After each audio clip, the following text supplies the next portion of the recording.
Bismillahirrahmanirrahim. Assalamualaikum warahmatullahi wabarakatuh.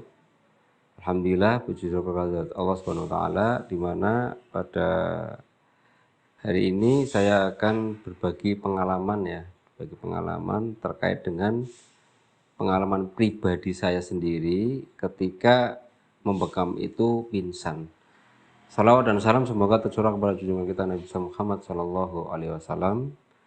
Baik, insya Allah saya akan berbagi pengalaman tentang kenapa sih waktu dibekam kok bisa pingsan. Jadi pengalaman yang pertama ini ya, justru Allah mau ngasih ilmu kepada saya ya. Jadi setiap kejadian itu kan ada hikmahnya. Jadi, padahal saya sudah belajar ini ya. Saya sudah belajar diagnosa,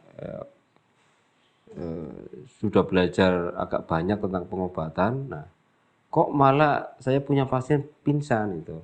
Padahal waktu saya baru praktek ya, ilmunya ya belum luas lah ya, hanya sedikit taunya bekam saja. Kok ndak ada yang pingsan. Ini salah satu mungkin Allah gerakan biar saya ini dapat ilmu di situ, dan memang jalurnya saya harus fokus dan mendalami di pengobatan tersebut. Kalau saya simpulkan begitu, karena teman saya yang belajar bareng sama saya itu orang Batang itu ya, itu begitu pulang ke Batang saya praktek mandiri, juga beliau praktek mandiri. Dia praktek bekam itu langsung pasiennya pingsan. Kemudian praktek pijet juga pingsan gitu. Itu begitu pingsan dia langsung dibawa ke dokter, itu temannya dia sendiri sih, dokter spesialis jantung itu. Nah, dari pengalaman itu akhirnya dia kapok, nggak mau praktek gitu. Nah, saya karena tidak ada yang pingsan, alhamdulillah bismillah banyak yang sembuh, jadi saya terus, bahkan saya memperdalam lagi ilmu-ilmu tentang pengobatan itu. Nah, begitu 2009 saya datang hijrah ke Batang, ketemu sama beliau. Akhirnya beliau cerita asal usul dulu ya, waktu bareng belajar kemudian dia praktek pengalaman pahitnya, semua yang diterapi baik dipijet maupun dibekam pingsan, bahkan dia bayari untuk dibawa ke dokter. Lah, sejarahnya saya lain lagi.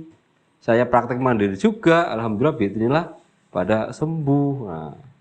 Nah, ini mungkin kesimpulannya benar-benar Allah gerakan itu, memang saya harus fokus di situ. Nah, pingsan yang pertama pada waktu itu ada seorang pria ya datang, itu sekitar umur 45-an lah. 45, dan dia termasuk tokoh kampung ya. Tokoh kampung, dia datang kemudian berdasarkan ilmu yang sudah saya pelajari. Waktu itu saya tidak tensi, saya hanya melihat nadi ya. Saya lihat nadinya, nadinya besar ini. Dia juga cerita, katanya memang ada keluhan hipertensi gitu. Yang kedua saya lihat lidahnya juga merah itu. Berarti artinya cukup darah. Berdasarkan ilmu ya, kaidah ilmu ini berarti ini artinya layak untuk dibekam. Saya tidak berpikir lain-lain itu, hanya menanyakan itu. Saya hanya ngecek karena dia ada keluhan hipertensi, kemudian saya lihat lidahnya itu lidahnya merah, berarti artinya cukup darah. Saya juga cek nadinya, juga nadinya besar kuat. Maka tidak ada prediksi lain, ya pokoknya ini layak dibekam, saya lakukan bekam. Begitu saya lakukan bekam, kemudian ya dari awal ya relaksasi, bekam meluncur gitu. Habis itu saya bekam, mulai saya lukai itu kan. Jadi sedotan kedua kan saya lukai itu. Saya sedot kedua kalinya. Kedua kalinya kemudian kok dia bilang, "Mas, kok saya kok agak mual ya itu." Kok agak mual, kemudian saya lihat bibinya kok udah pucet, belum sempat saya lepas, langsung dia jatuh pingsan. Saya keringet dingin itu pada waktu itu keluar keringat dingin dan saya sendiri mau pingsan. Karena apa? Pikirnya, aduh, jangan-jangan ini mati. Kalau mati di tempat terus keluarganya menuntut, saya dihukum gimana? Keringat dingin langsung bercucuran itu. Saya membersihkan itu ya, jadi kopnya itu saya lepas, kemudian saya bersihkan itu sampai lemes dan keringat dingin keluar. Jadi saya membersihkan darah itu ya, sampai bergetar itu. Tapi enggak apa-apa, saya lakukan terus sampai saya bersih.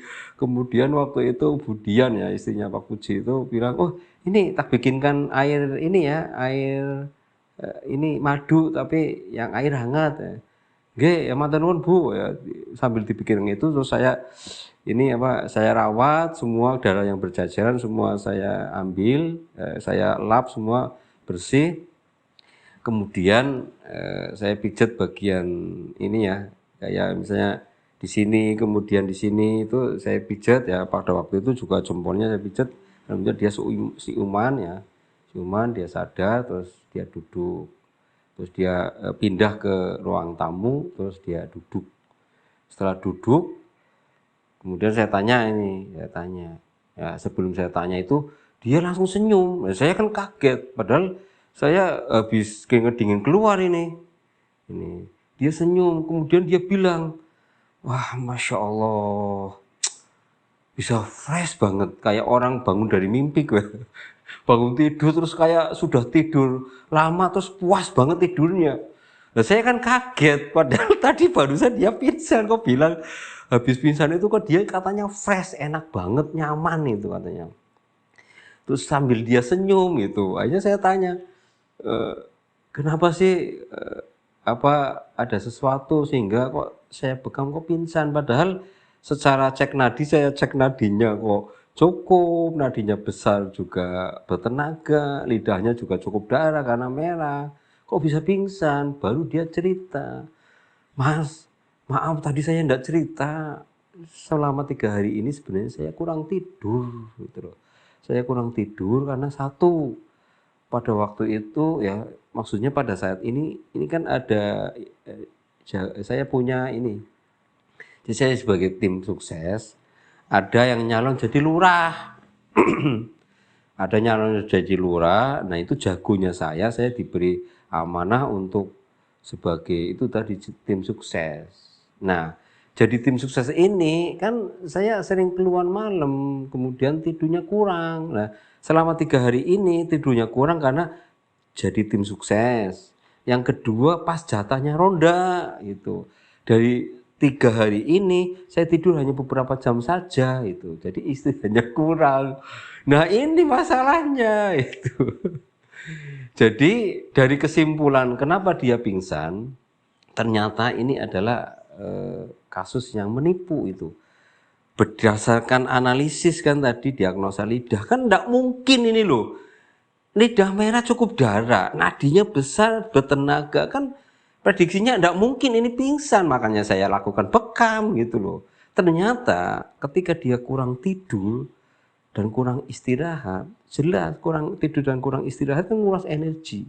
Ketika energi lemah, terutama energi ginjal ini lemah, karena apa? 3 hari 3 malam tidur hanya beberapa jam saja.